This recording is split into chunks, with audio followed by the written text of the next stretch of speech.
Okay, I'm back with part 3 now that I can breathe a little better and speak up a little bit more. And again, a warning that I am not sure if any of this timeline is right because I don't really remember a whole lot about the immediate time I came home from the hospital.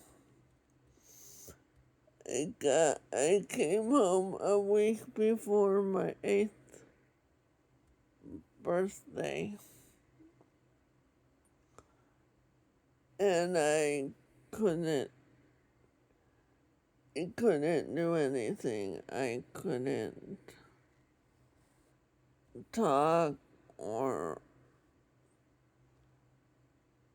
move. I basically spent the next few weeks just laying on the couch being a vegetable. I do remember that my grandparents had just gotten a VCR and they lent it to us so that I could watch movies. But unfortunately, one of the only movies they had was Over the Yeller. And apparently, I watched Over the Yeller over and over and over again until my mother was ready to rip it out of the VCR and smash it with a hammer. And then shortly before school started that fall, when I would have been in 3rd grade, I had been working with a therapist and had gained some use of my left arm and taught myself to write again.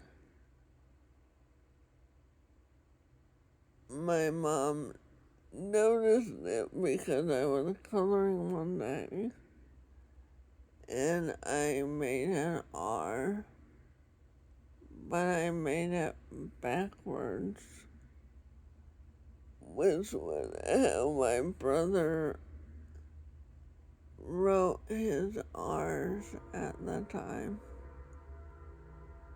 So she thought that he had written on my paper. And again, I don't remember when I learned to speak again.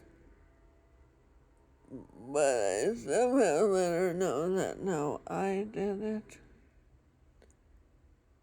And then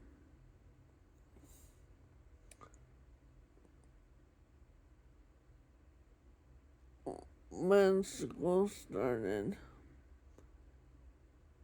and everybody went back to school, I was tutored at home. The school district provided me a tutor. I think, again, not sure. And my mom took me into school for the holiday parties and stuff, and to get my school picture taken that year. And then we started looking at rehabilitation centers.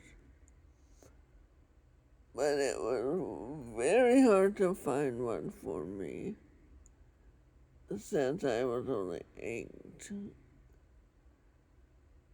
So the closest one that might have taken me was in Erie, but the youngest patient they'd ever had was 10.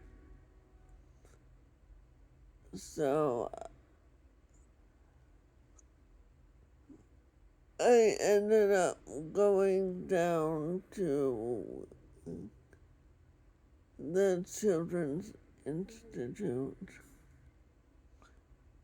in Pittsburgh.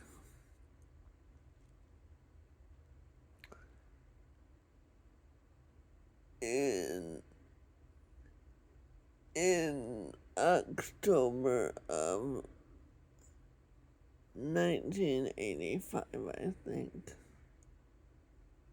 And I was there until April of 86. And that's where I'll leave off for today. I'll talk to you later. Bye.